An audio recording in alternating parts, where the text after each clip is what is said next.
Hi there. Welcome to this week's episode of the podcast with me, Russell Davis. I've been taking some time off in September, so for a couple of weeks we're diving into the archive. This week we're looking at regrets of the dying. When I left my corporate job to step into the unknown, having no idea what to do next, I just felt I wanted to find something that's more me. It was a scary step. What motivated me was not having the regret on my deathbed of not going on that journey to explore something more me, to find a life that's more purposeful. In the episode, we're looking at the top 5 regrets of the dying that's collated by palliative care nurse Bronnie Ware from Australia. It can really help guide us towards a more meaningful, joyful and authentic life. So if you're navigating some big decisions or just feeling a little off track, this episode might just be the nudge you need, or the nudge your soul is waiting for. So let's dive in and see what that nudge might be for you.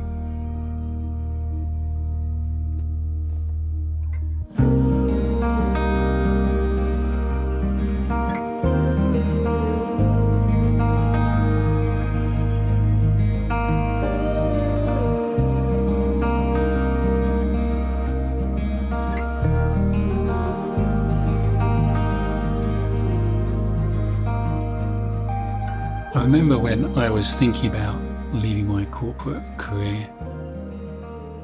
A supposedly kind of very safe job. It was safe in a way that it was a very large organisation. It wasn't going to go under, anytime soon. I seemed to do very well there. They seemed to love me and had a very successful career, and there's no reason why that wasn't just going to continue.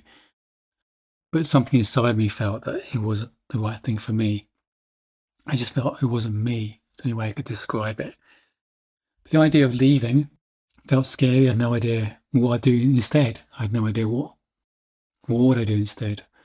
And when it came to actually leaving, my wife was pregnant, and I decided that I need to honour my commitments to leave and go on this journey.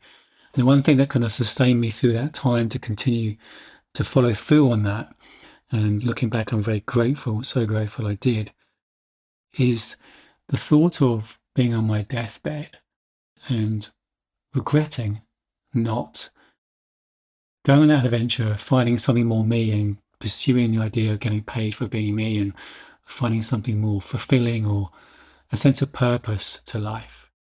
I guess the word fulfilling. That regret is the thing that kind of kept me going in that kind of very often scary big decision and pursuing a job that, was me and fulfilling, and I didn't have that Sunday evening feeling, I didn't dread Monday morning, but I didn't look forward to work, or it was something I just got through in a way. And now I love what I do. I get paid for being me, and I just love what I do. I probably work longer hours now than I did then in many ways, but it's just what I enjoy. It's like a passion. I enjoy it. But it's that regret that helped me sustain me on that kind of journey and keep that decision despite how scary it was. And there's something about death. I think in our culture, we don't really talk about death very much. And death used to be the centre of communities, as in, here in the UK anyway, the villages, centre of the village, or from the church and the churchyard. So death was very visible in a way. Now that then the modern kind of crematoriums will get moved to the edge of the cities. I think probably after the war, I imagine the war is a very life-changing, societal-changing, world-changing experience. I can't imagine living through a war like people did in the First and Second World War, and I think then maybe our attitude to death may have changed through that. But then modern day cemeteries got built on the edge of towns, almost out of sight and often out of mind.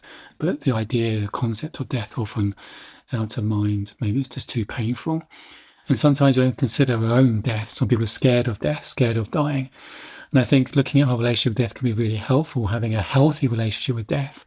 Knowing that we are going to die, that in some sense the clock is ticking, can be a good thing, because it can help focus our mind and help us question, okay, what's really important for us?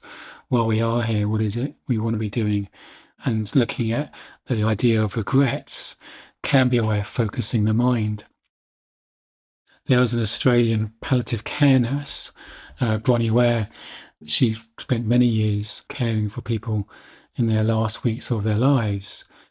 And she started to record people dying, their kind of epiphanies, their reflections, their thinking as they were dying, kind of the wisdom that came from them, from people looking back at their lives and maybe have some regrets about how they lived their lives. And she identified what she called the top 5 regrets of the dying. I just want to share some of these now because it'd be quite interesting to explore them, what we can learn from them as we navigate our lives today. And sometimes we go through challenging periods in life.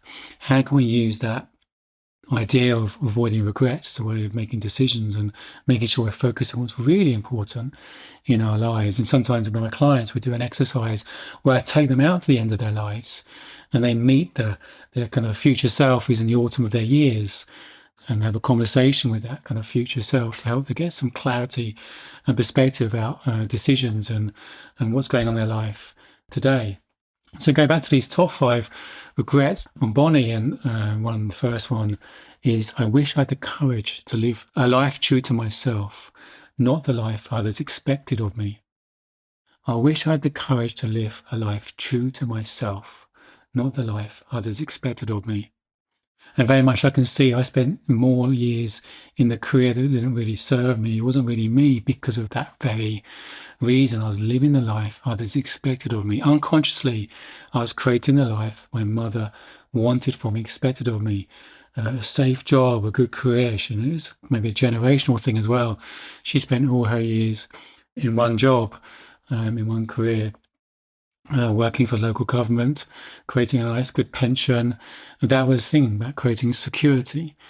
And I was living a life that was expected of me. I was expected to be the intelligent one. I was expected to go to university because the school I went was very kind of high academic. I was supposed to be the clever one of my siblings. I went to the clever person's school. I was expected to go to university. I was expected to get a good career. I was making these decisions from a place of expectation rather than what does my heart and soul want. I've lost a sense of connecting to that. So just being mindful, how much are we making decisions based on expectations of others? How much are we living the life we think we should be living rather than being one true to our heart and our soul? What are we doing even on our journey of creating the life we want, maybe in our career or health or well-being or trying to have a baby?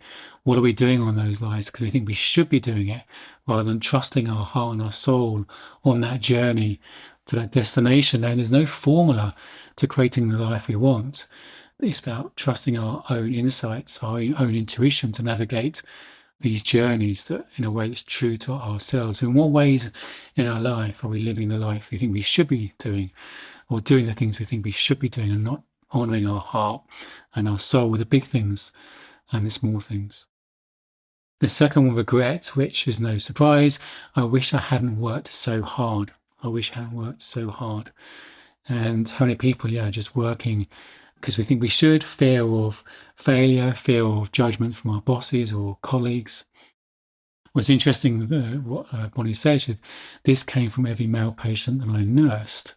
I think maybe it's maybe a generational thing. Maybe, the generation she was nursing, maybe more than men worked than women worked. Life is very different now. Thankfully, there's more balance with masculine and feminine energy, or it used to be still more balance of that.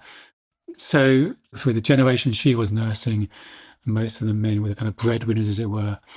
And I guess a lot of men regretted not spending more time with their families and spending time on the treadmill. So that's a common one. I wish I hadn't worked so hard. And it's focusing again on the smaller things we can be grateful for, the connections, the relationships. So that's an obvious one. I think I wish I hadn't worked so hard. A third one, I wish I had the courage to express my feelings. I wish I had the courage to express my feelings. And this is an interesting one I can see definitely in my own life. I was a people pleaser. So I didn't express what I thought in situations. I wanted to make sure people thought good of me. And I held back expressing how I felt. And this affected our relationship for many years. I'm still learning in some ways to be more open and just saying what I feel. say what I feel. Don't hold back. And there's nothing you can't say. You can't, say in love.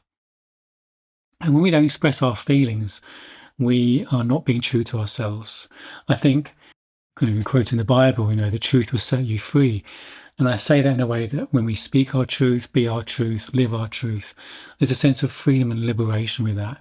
I think the sense of joy and happiness comes from just being ourselves, being able to express ourselves. And often as young people, children, toddlers, we either get taught to be seen and not heard, or get taught that we shouldn't be angry, or our feelings are bad in some way. And I don't think we're taught to express our feelings freely. Now, that's okay. Our feelings are never bad or wrong. And I think we need to honour ourselves, honour our feelings, and be able to express ourselves more freely. And sometimes with clients, I ask the question, what, in a particular situation, maybe with a particular person in their lives, what's the truth you haven't shared or spoken? What's the truth you've not spoken? Where are you holding back? And a lot of times I get my clients to be more open and honest and expressing themselves with people in their lives. And when doing so, they're honouring themselves more strongly. So the third one is I wish I had the courage to express my feelings. So where are you holding back and not expressing your feelings in your life? The fourth one, I wish I had stayed in touch with my friends.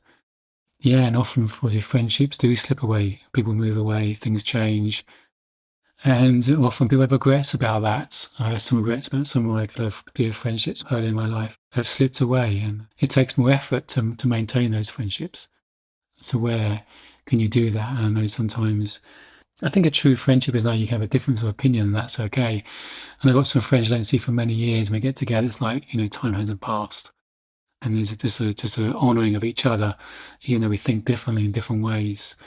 So in what way can you, spend more effort in maintaining connections and relationships, even if people think differently, it's just their thinking. Underneath that, there's love and their heart is in the right place. So yeah, just acknowledging that, what can you do to make sure you stay in touch with friends? And the last one, I wish I had let myself be happier. I wish I'd let myself be happier. Yeah, and why don't we let ourselves be happier? Why do we choose things that don't make us happy? And I think it goes back to the things we think we should have. We get outside in, trying to chase the things that society say we think we need to be happy. And maybe we're too scared to take the more scared, kind of lonely or vulnerable path of doing the things you want to be doing. I guess, like an example, I think come back to me leaving my career or pursuing something more me. That felt very scary. But it was to walk away from a corporate career to do something more me, because I wanted to know I could be more fulfilled and happier in life. And that could feel scary. And it's interesting when I did that, how many people I worked with in that corporate said they wished they could do something the same. They felt trapped in a life of maintaining a lifestyle in a job that wasn't really them. And my question to them was, well, why don't you? Because I'm no different. As long as I've got a massive nest egg and to live off, I have to still pay my bills. It was still a scary thing. And we've downsized along the way to allow ourselves to create the lifestyle we want, to allow my wife to be a stay-at-home mum and to do things that make her happy and to honour her heart and her soul and do things that hopefully enable my son to be happy in life. So yeah, what can you do to allow yourself to be happier? Often we don't think we can be happy, or it's an option to be happy, to choose happiness. You can feel frivolous. But yeah, what can you do to make yourself feel happier? When I felt a bit lost in life, my mantra was follow your bliss. Because I had no idea what I wanted to do. I was leaving this corporate career, no idea what to do next. So I just chose things that made me happy, just as a practice, just to find out what makes me happy, to find out more about me, what makes me tick, what makes my heart sing. So I'd lost sight of that. It goes back to living the life I think we should be living, rather than living one that makes you happy.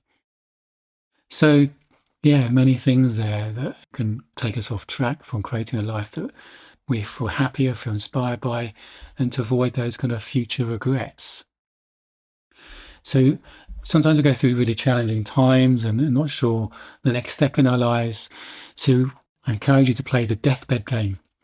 Now, the deathbed game is you get 1 point when you do something that counteracts one of these regrets.